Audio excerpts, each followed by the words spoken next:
Bonjour à toutes et à tous. Merci de nous rejoindre pour ce nouveau live qui sera consacré à Grenoble École de Management et un peu plus particulièrement au Bachelor Digital et Business Development. On a avec nous ce soir Béatrice Nerson et Jean-François Fiorina pour répondre à toutes vos questions justement sur Grenoble École de Management et sur ses différents programmes. Bonsoir à vous deux. Je vais vous laisser peut-être vous présenter rapidement à notre audience. Alors, bonsoir, donc Béatrice Nerson, je suis directrice adjointe des programmes, donc aux côtés de Jean-François Fiorina. Je travaille à GEM depuis 25 ans. Je suis également directrice du programme Grande École et en charge pour le moment du Bachelor Digital Business Development. Et quant à moi, Jean-François Fiorina, je suis le directeur général adjoint et directeur des programmes. C'est moi qui signe le diplôme en fait à la fin du cursus. Et ça, c'est quand même assez important à la fin d'avoir un diplôme. Et justement, pour en arriver là, pour avoir un diplôme de Grenoble École de Management, il y a différentes étapes avant à passer. Et on va essayer d'y revenir. Peut-être, Jean-François et Béatrice, si vous le voulez bien, rapidement nous présenter Grenoble École de Management. On regarde dans les grandes lignes. On a une audience qui est très lycéenne, qui est peut-être qui a une connaissance peut-être moins fine des écoles de management. Alors, est-ce que vous pouvez nous présenter très rapidement votre école ? Grenoble École de Management est une école jeune, créée en 84, autour d'un ADN qui est le management technologique, l'innovation et la géopolitique. Nous sommes une école qui, en quelques années, s'est imposée dans le top des business schools européennes, puisque nous sommes dans le top 25 quand on regarde le classement des écoles, et avec un grand nombre de programmes qui vont du bachelor, c'est pour ça que nous sommes réunis ce soir, jusqu'au doctorat, avec une pédagogie qui est une pédagogie avec beaucoup d'expérimentation, qui laisse énormément de possibilités aux étudiants pour construire leur cursus, pour découvrir plein de choses, que ce soit en entreprise, en alternance, à l'international, voire même développer leur propre projet. Donc vraiment, une école où tout le monde peut s'y retrouver. J'ai souvent coutume de dire que c'est l'école de tous les rêves, de tous les talents, parce que on a cette capacité d'aider et d'accompagner tous les projets. Oui. Et c'est clair que quand on parle de GEM, on dit qu'on vient vivre une expérience. Alors, bien évidemment, obtenir un diplôme, mais c'est surtout l'expérience GEM qui forme nos étudiants et nos diplômés pour l'insertion professionnelle. Et donc, un campus à Grenoble, bien évidemment. À Paris, et c'est là où sera dispensé ce bachelor, mais on a également un campus à Berlin et à Singapour. Donc, vous l'avez dit, c'est une école qui est tournée depuis son origine vers l'innovation, vers la technologie. Alors, il y a aussi d'autres aspects, effectivement. Merci à vous deux pour cette présentation brève, mais assez complète, finalement, de GEM. Alors oui, on parle donc de Grenoble École de Management, qui est une école historiquement à Grenoble, dont le campus historique est à Grenoble, mais vous avez d'autres campus. Et effectivement, le bachelor qui nous intéresse ce soir, qui est le Bachelor Digital et Business Development, lui les cours seront dispensés sur le campus parisien. Tout à fait. Donc, du coup, je vous propose qu'on s'intéresse un peu plus à cette nouvelle formation que vous proposez au sein de GEM. Je ne sais pas, l'un de vous deux, déjà, qu'est-ce que c'est que ce nouveau bachelor ? Pareil, une question assez générale, mais voilà, quelle est l'idée en fait de ce nouveau bachelor ? Il répond à une demande des entreprises qui nous disent nous avons besoin de cadres intermédiaires qui soient autonomes dans un certain nombre de domaines dans lesquels on a beaucoup de besoins, et ces deux domaines étant le business développement, l'aspect technico-commercial, la vente, le développement des entreprises, et le deuxième autour du digital avec un focus sur la communication et le digital orienté vers ces nouveaux métiers. Et vraiment, la vocation de cette formation est une formation très professionnalisante qui s'adresse à tous les bacheliers, mais on aura peut-être l'occasion de revenir sur leur profil, avec un seul objectif, à la fin de la formation, rentrer sur le marché du travail. D'accord, donc on parle bien d'une formation qui est post-bac et professionnalisante. C'est important de le préciser parce qu'effectivement, ça dépend aussi des profils selon ceux qui veulent aller par exemple en classe préparatoire pour intégrer un peu plus tard aussi GEM, donc le programme Grande École, on en parlera aussi un peu plus tard. Donc, on va rester dans le Bachelor Digital et Business Development. Peut-être justement, vous avez commencé à l'évoquer, Jean-François. Nous, la question qui revient tout le temps sur TOTIS, c'est est-ce que je suis fait pour cette formation, mon profil, mon bac, les spécialités que j'ai choisies au lycée. La réforme du lycée a amené un choix plus large de spécialités que ce qui se faisait auparavant. Et donc, on se pose aussi des questions. Donc, voilà, vous, quel type de profil, en fait, vous recherchez ou quel type de profil vont être adaptés à cette formation? C'est une formation qui est ouverte à toutes les spécialités. Comme vous l'avez vu, différents programmes, on a quand même maintenant une idée des parcours d'orientation. J'allais dire, c'est une formation qui s'adresse à toutes les spécialités, sauf les maths, puisque tous ceux qui ont choisi les maths iront, s'ils souhaitent s'engager dans les écoles de management, plutôt dans les prépas, avec la nouvelle version des prépas, éventuellement dans des écoles de management Bac plus 5, ou alors dans d'autres types de filières électives. Donc, ça laisse le potentiel pour tous les autres. On l'a vu, formation très professionnalisante.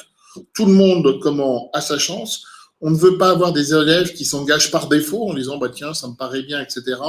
On ne veut pas non plus des étudiants qui rentrent dans ce programme en pensant que c'est une prépa déguisée et qu'ensuite ils pourront poursuivre leurs études.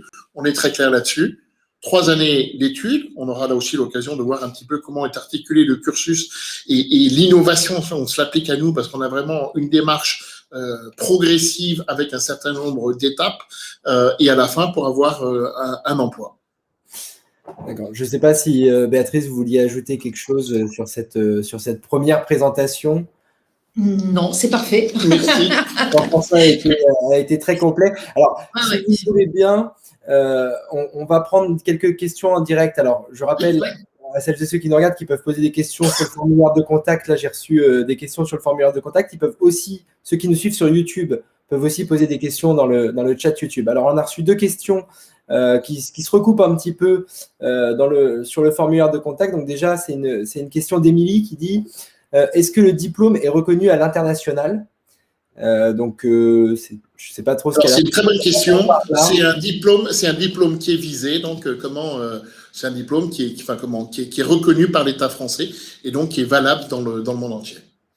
Voilà. Et il faut le dire, c'est un diplôme qui portera le nom, la marque GEM. GEM, qui est une des meilleures écoles françaises, européennes et dans le top 100 mondial, bien évidemment.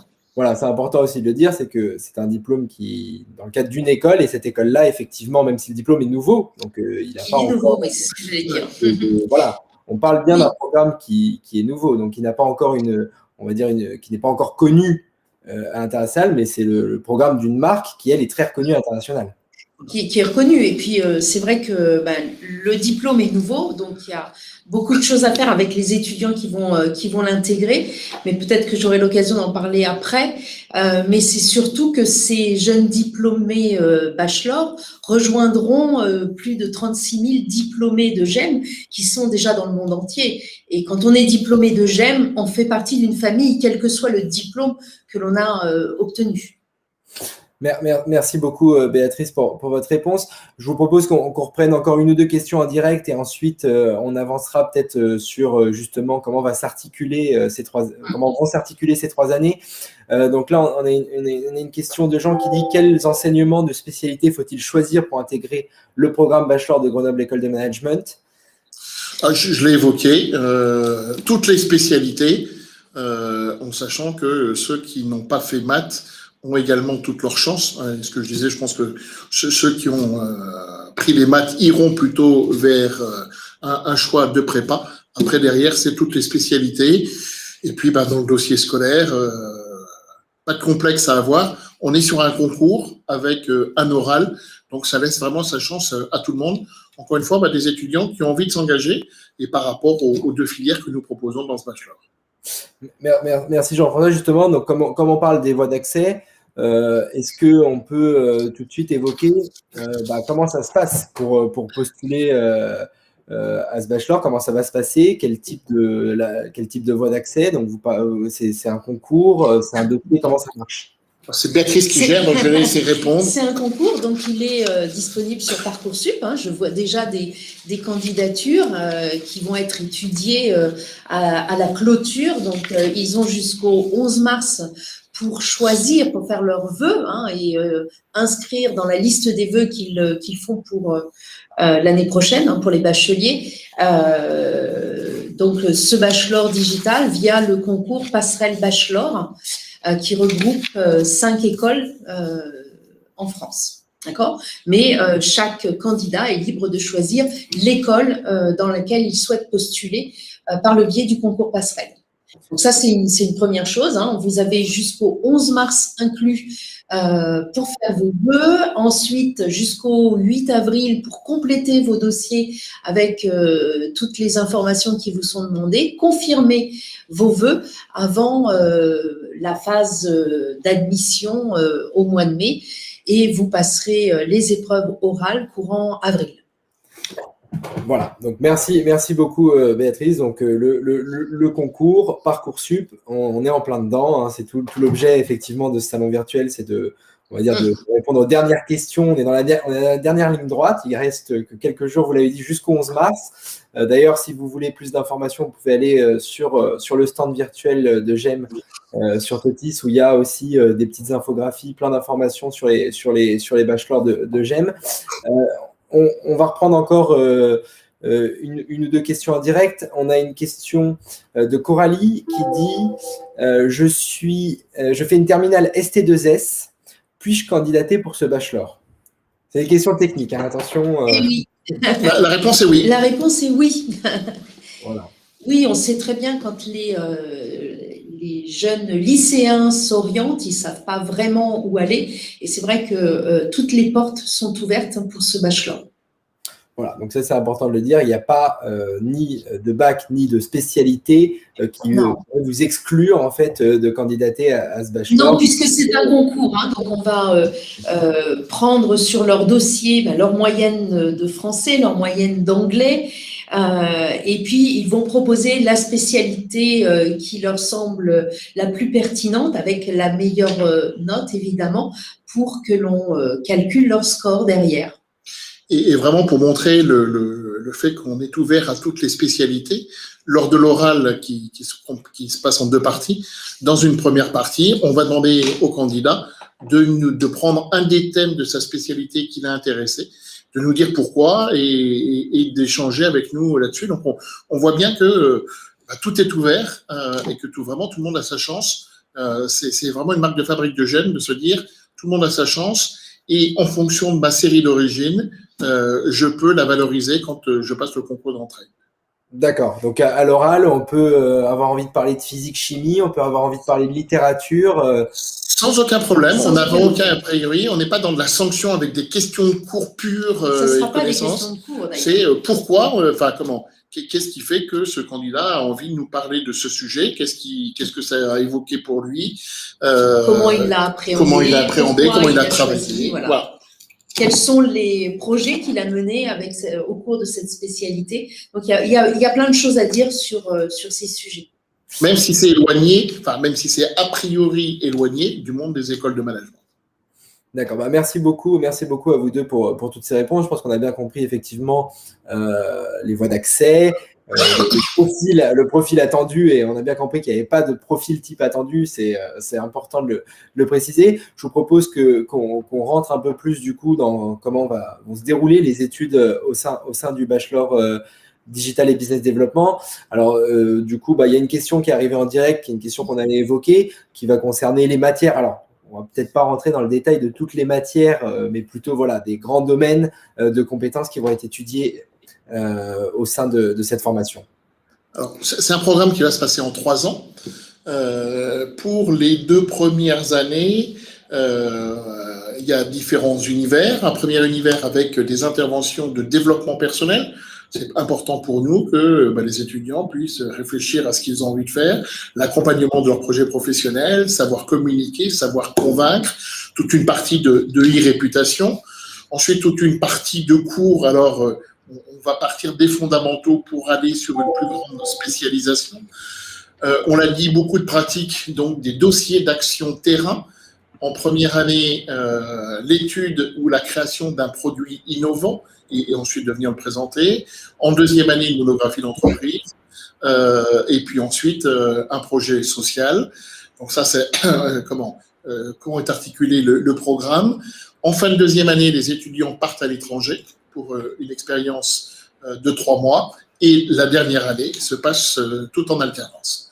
Vous voyez vraiment du développement personnel, des cours des fondamentaux jusqu'à une plus grande spécialisation, beaucoup d'expérimentation, ces dossiers d'action terrain. J'ai oublié de parler des stages. Alors des stages, et puis en première année, la gestion de projet, ça va être un peu le fil rouge de l'année. Hein. Ils vont tout de suite être dans le bain et créer un projet avec un vrai livrable sur une vraie activité. Alors ça peut bien sûr autour du digital, mais ça peut toucher tous les domaines. Et l'idée, c'est de permettre à ces jeunes de travailler en équipe, de savoir comment on travaille en équipe, et puis surtout d'avoir tous les outils de gestion d'un projet du début à la fin pour en délivrer un résultat et le produire. Ah, donc ça, c'est important, vraiment la mise en pratique. Fin de deuxième année, deuxième trimestre de deuxième année, l'étranger. Et troisième année, 2 spécialisations, business développement digital et communication digitale, qui se font en alternance, qui permettent de continuer à avoir de l'expérience professionnelle. Et puis, on le voit bien en matière d'apprentissage, de toute façon, ça sert de stage de pré-emploi ou de phase de pré-emploi pour ensuite rentrer directement sur le marché du travail, si possible dans la même entreprise. Autre avantage de l'alternance en troisième année, c'est que c'est donc un contrat de travail qui permet de mixer une semaine de cours et une période en entreprise.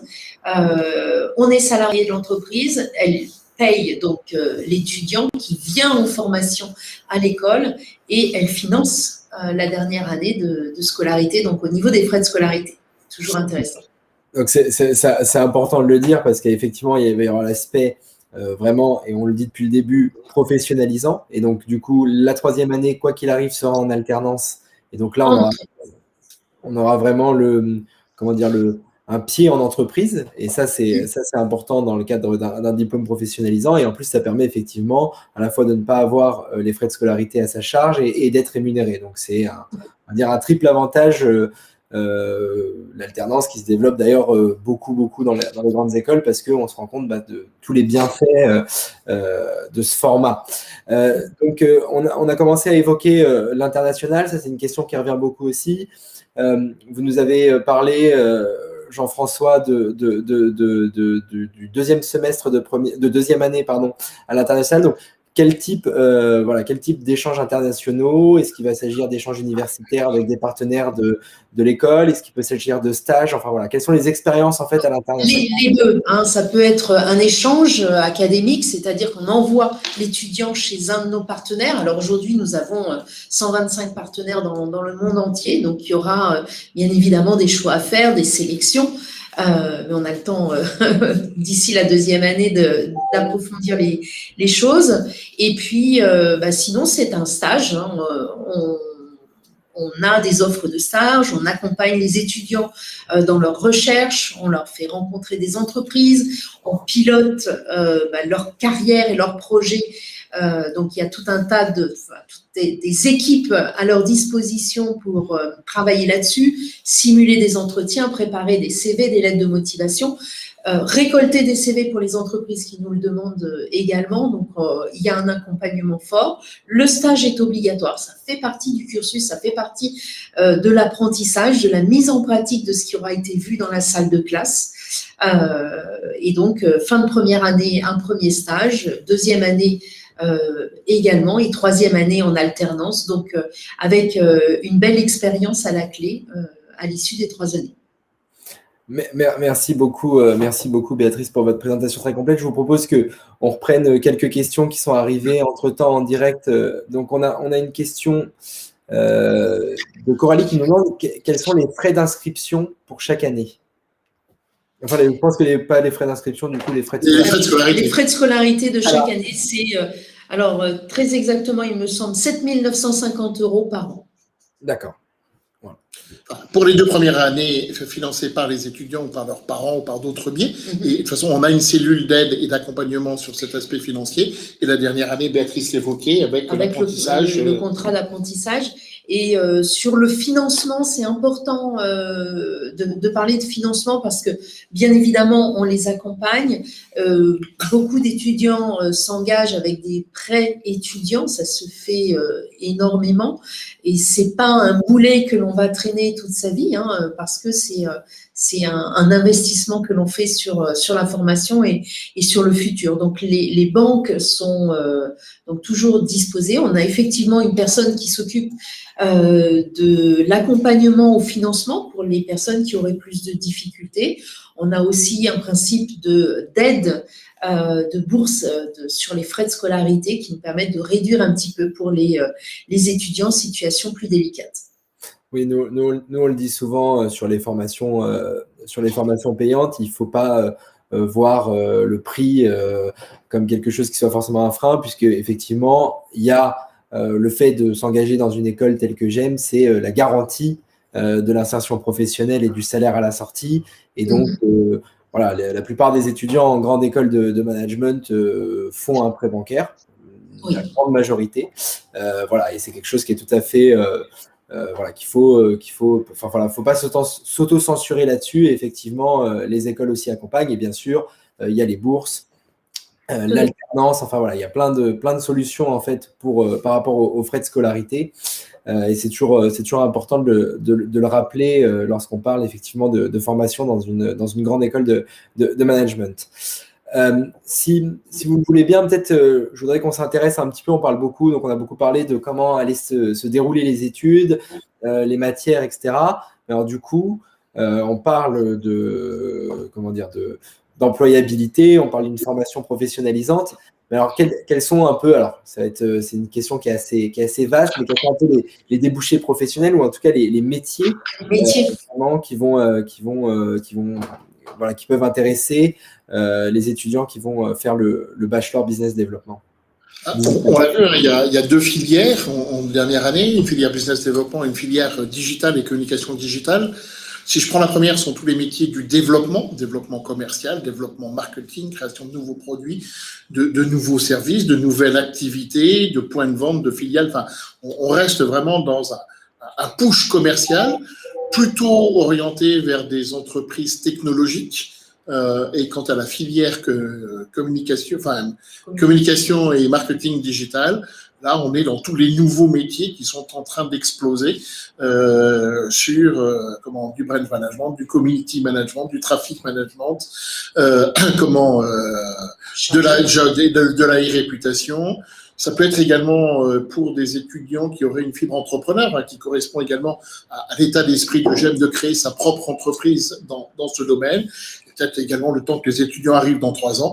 Il y aura eu d'autres métiers, mais on est vraiment dans aider, accompagner des entreprises ou des structures de conseil dans leur digitalisation et rendue encore plus prégnant avec la crise actuelle. D'accord, je pense que voilà, c'est aussi l'ADN de GEM. On en parlera un peu plus tard aussi sur tout ce qui est mis en place à GEM au niveau du digital et l'innovation, mais c'est aussi de se positionner sur des métiers d'avenir. Avant qu'on avance encore un petit peu, j'ai encore quelques questions en direct. Alors, on me dit que la question n'a pas été posée, effectivement. J'essaie de prendre un maximum de questions et voilà, d'alterner un petit peu entre une présentation globale et les questions en direct. Donc là, on a des questions un peu précises. On a une question, est-ce qu'il est possible de suivre une langue vivante 2 chinois? Oui. Alors, au programme, on n'en a pas parlé. Il y a bien évidemment des cours de marketing, de compta, de contrôle de gestion, de finance, en plus, bien évidemment, de gestion de projet et de tout ce qui tourne au digital. Mais l'anglais est en première langue et puis la seconde langue est obligatoire, bien évidemment.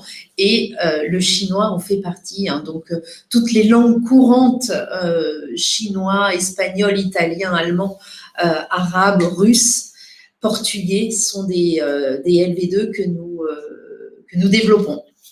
Voilà, donc il y a quand même beaucoup de choix et effectivement, le chinois en fait partie. On a une autre question. Alors, est-ce que le bachelor est reconnu par l'État français sous forme de licence ou RNCP? Alors, on a déjà eu un petit peu la question tout à l'heure sur la reconnaissance à l'international. C'est un diplôme qui est visé par la CEFDG. Et donc, quand on a le visa, on a automatiquement la reconnaissance RNCP avec les blocs de compétences correspondants. D'accord. Bah, merci Jean-François pour cette réponse très claire. On a une question. C'est une question technique hein, pour des bacheliers. Oui. Là, LV2, bah, après, je ne sais pas, hein, ils se renseignent. C'est des questions. Pardon ? Si je peux me permettre, c'est vrai que le RNCP, il y a une offre sur Paris d'établissements qui proposent que du RNCP. Nous, vraiment, parce que malheureusement, il faut bien distinguer les écoles de qualité. On l'a vu, le diplôme visé par l'État. Nous sommes une grande école appartenant à la conférence des grandes écoles, classée dans 7e en France, dans le top 25 en Europe et dans le top 100 dans le monde. Donc, là, encore une fois, vraiment le plus haut niveau de reconnaissance possible. Si on va même un petit peu plus loin, on a 3 accréditations internationales, que sont ACSB, AMMA et EQUIS, et on fait partie du top 1% des business schools dans le monde à avoir ce type de reconnaissance. Vous faites bien de le préciser, effectivement. Il y a des critères de qualité qu'il faut regarder quand on s'intéresse aux écoles de management. L'appartenance à la conférence des grandes écoles en fait partie, la triple accréditation aussi. Et quand on parle, par exemple, à des étudiants qui ont fait une classe préparatoire, comme c'est mon cas, on sait à quel point GEM est une école parmi le très haut du panier français. C'est quand même important de le préciser parce qu'il y a de nombreuses écoles de management et elles ne sont pas toutes de la même qualité. Donc voilà, quand on parle de Grenoble École de Management, on parle vraiment d'une des meilleures écoles françaises et européennes, évidemment.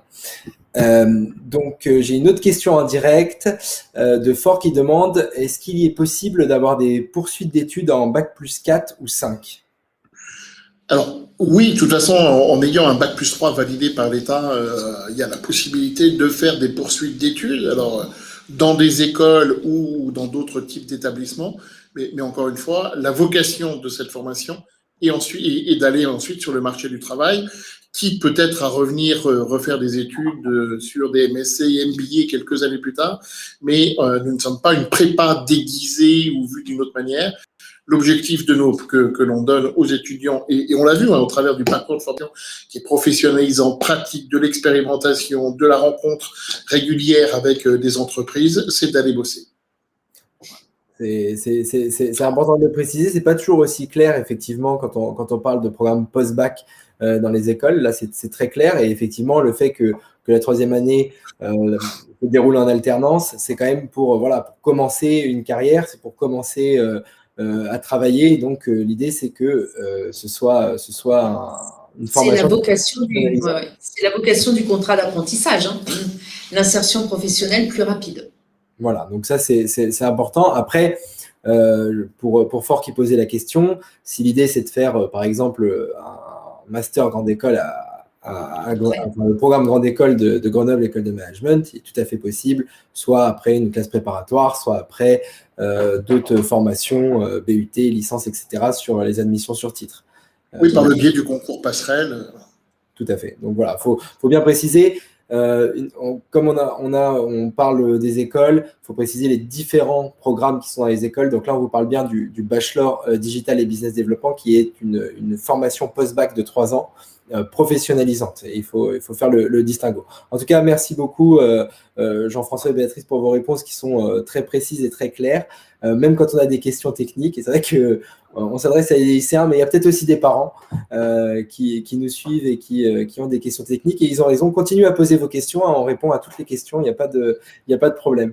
Peut-être on parle du coup effectivement du positionnement digital, du business développement, voilà, au sein de Grenoble École de Management.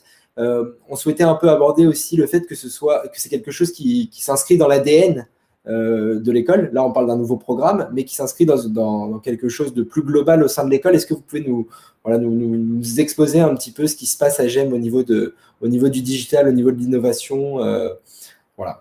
Je ne sais pas qui de vous deux. Malheureusement, je crois que le temps est limité pour pour cette session parce qu'on fait énormément.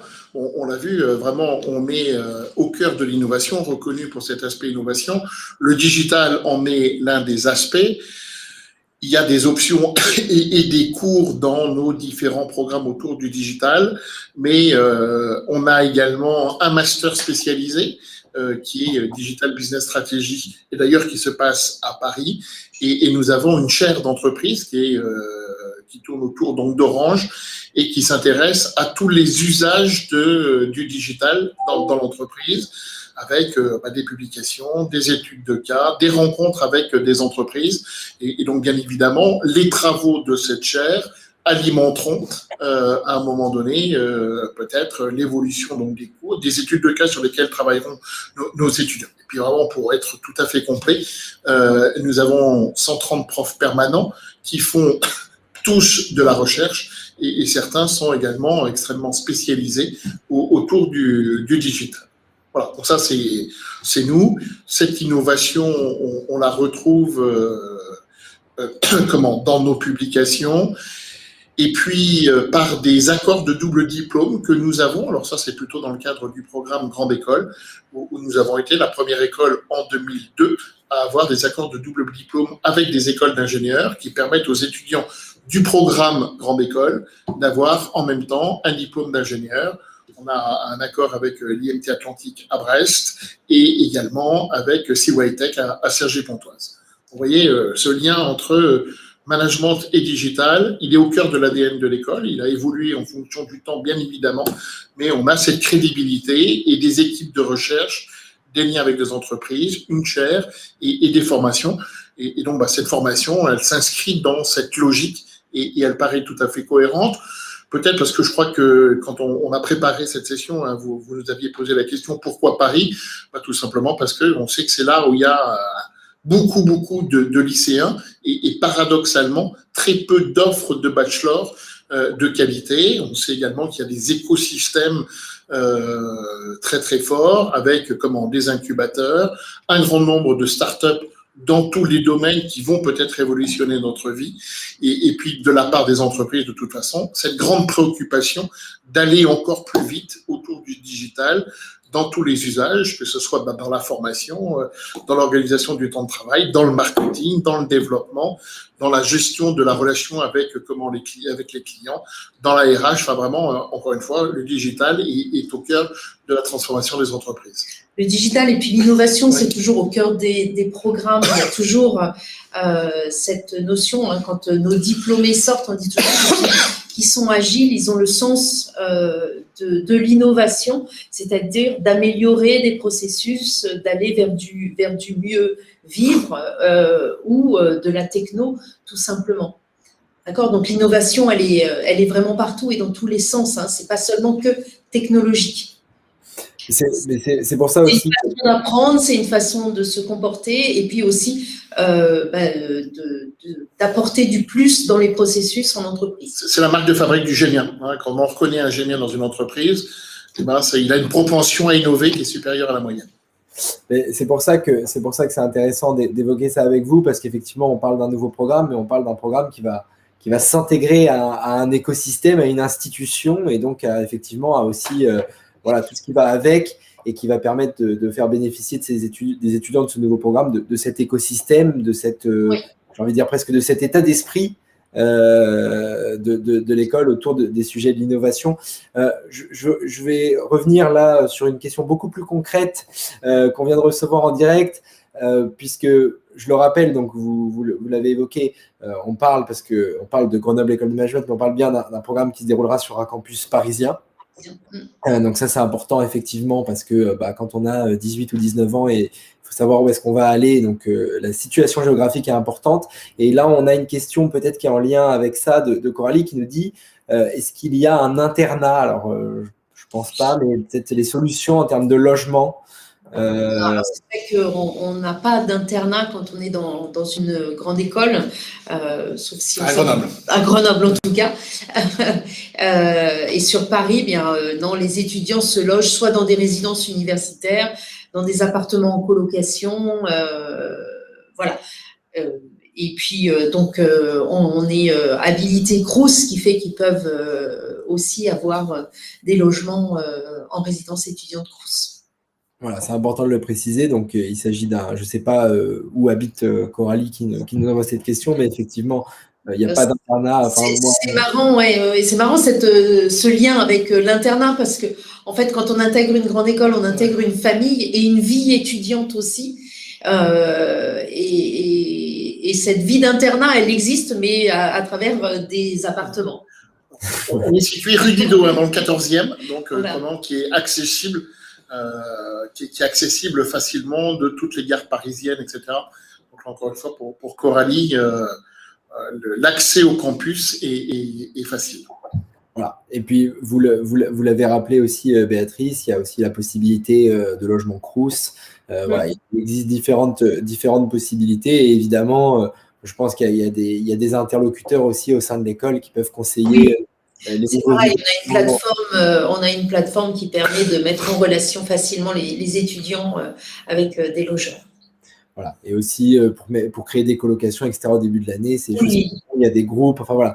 Je sais que ça peut être aussi des sujets d'inquiétude, donc c'est pour ça que c'est très concret là aussi, mais c'est pour ça aussi que c'est important toujours d'en parler parce que ça fait partie aussi des études. On va peut-être vous évoquiez la vie d'internat, etc.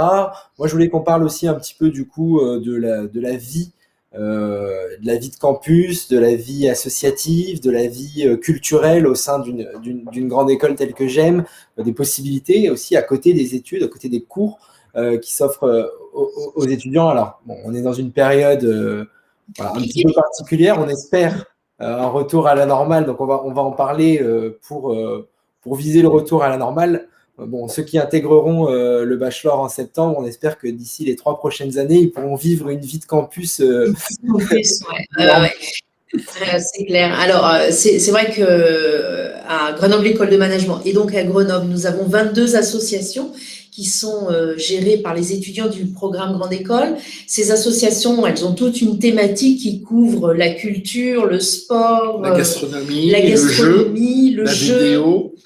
Le jeu, la vidéo avec Planète, voilà. Donc, et pour ces jeunes étudiants qui vont rejoindre ce bachelor, ils vont être les pionniers, les premiers à l'intégrer, et donc ils vont avoir tout à construire. Ils seront accompagnés, bien évidemment, par leurs grands frères du PGE, grands frères et grandes sœurs d'ailleurs, pour construire une vie associative sur le campus de Paris.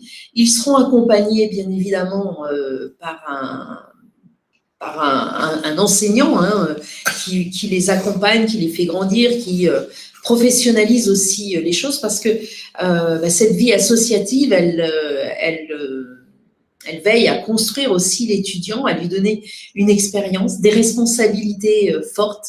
Et donc, ça sera à mettre sur les rails avec le BDE qui est actuellement en cours d'élection à Grenoble. La chance pour peut-être le message pour les bacheliers qui s'interrogent par rapport à ce nouveau programme, la chance c'est qu'ils intègrent une grande école avec tous les services d'une grande école. Et surtout que sur cette vie associative, tout est à créer. Donc en plus, on va dire, il y a une dimension projet et entrepreneuriat qui est extrêmement forte. On aime bien les étudiants. D'ailleurs, ceux qui me suivent sur les réseaux sociaux ont dû voir que j'utilise très souvent deux hashtags, fier de mes étudiants, et mes étudiants ont du talent parce que ils font plein de choses. Et donc, ce qu'on attend des étudiants du bachelor qui vont nous rejoindre, c'est ça, c'est cette créativité, c'est cette envie de faire des choses. Et surtout de se dire, il y a carte blanche pour créer une vie associative qui va leur convenir, de créer l'identité de ce programme bachelor et qui, là aussi, rajoutera une dimension expérimentation parce qu'on s'aperçoit par rapport au PGE que les entreprises aiment bien des expériences associatives réussies. Donc là, comme en plus, il y a carte blanche pour faire plein de choses, c'est encore mieux. Merci beaucoup pour cette belle explication et aussi pour comprendre que voilà, il y a des choses qui existent, il y a aussi des choses à créer, et c'est aussi l'idée de ce nouveau bachelor. Pour les questions qui arrivent un petit peu tard, le live sera disponible en rediffusion. On a parlé des matières, on a parlé de l'intégration, Une autre question qui dit post-bac, bah oui, on parle bien d'un programme post-bac. Donc là, on est à plus de 40 minutes de live. Effectivement, dès la fin du live, il sera disponible en rediffusion et tous ces thèmes-là ont été abordés. Donc, je vous invite à regarder le live en rediffusion. Je vous invite également à vous rendre sur la page Grenoble sur le site de Totis, vous rendre sur le site de Grenoble École de Management. Vous allez avoir aussi beaucoup d'informations. Est-ce que voilà, vous auriez chacun un petit mot pour conclure ce live, peut-être quelque chose qu'on aurait oublié d'aborder, que j'aurais oublié d'aborder, ou voilà un dernier petit message en cette période de Parcoursup? Alors, vous l'avez compris, c'est effectivement un nouveau programme et on vous attend pour le construire, le faire évoluer. C'est toujours un challenge et quelque chose de rejoindre une belle famille, une grande famille de Gémiens, avec des Gémiens qui sont déjà en cours et en cursus à Paris. Hein, donc, ils ne rejoindront pas une école vide et des locaux vides. Hein, ils vont être intégrés déjà à une communauté existante et là, rejoignez-nous. On a envie de rencontrer de nouveaux étudiants avec des talents et des pionniers à construire. C'est un programme que nous construisons depuis longtemps, hein, puisque avec tous nos processus de qualité, on a parlé tout à l'heure des accréditations et des reconnaissances, on ne lance pas un programme comme ça du jour au lendemain. Donc, c'est un projet sur lequel nous sommes depuis 3 ans. On avait choisi la thématique du digital parce que il y avait une demande des entreprises. Le Covid a rendu encore plus évident cette thématique du digital. Donc, vraiment, les étudiants qui vont venir, ils ont absolument tout à créer et surtout des emplois et des entreprises qui les attendent. En cette période où beaucoup se posent des questions de la crise économique, de difficultés sur le marché de l'emploi, on s'aperçoit qu'on aura une formation avec un très fort niveau d'employabilité, dispensée par une école de qualité et puis surtout toute une identité à construire avec plein de nouvelles choses. Donc, je crois que ça fait 3 beaux arguments pour convaincre les derniers indécis. Et donc, rendez-vous sur Parcoursup jusqu'au 11 mars pour valider vos vœux. Voilà, très important. Merci beaucoup à vous deux pour vos explications très complètes et très claires. Merci à toutes celles et ceux qui nous ont suivis et qui ont posé toutes vos questions. Donc, le live sera disponible en rediffusion si vous avez manqué les matières, les voies d'accès, etc. On a parlé de tout normalement. Donc, n'hésitez pas à le revoir ou à revoir le début plutôt si vous avez manqué le début. Et n'hésitez pas non plus à aller visiter le stand virtuel GEM sur lequel vous allez retrouver plein d'autres informations et notamment des informations aussi sur le BIB qui est le 2e bachelor de GEM que nous n'avons pas évoqué ce soir, mais qui est aussi une autre possibilité en post-bac au sein de Grenoble École de Management. Merci. Ils peuvent également faire une visite virtuelle des locaux de Paris, s'ils le souhaitent. Voilà, très important. Si on veut se projeter dans un campus, c'est aussi une très bonne alternative. Merci beaucoup, Béatrice et Jean-François. Je vous souhaite à tous une très bonne fin de journée. Merci. À bientôt. Bon courage à tous. À bientôt.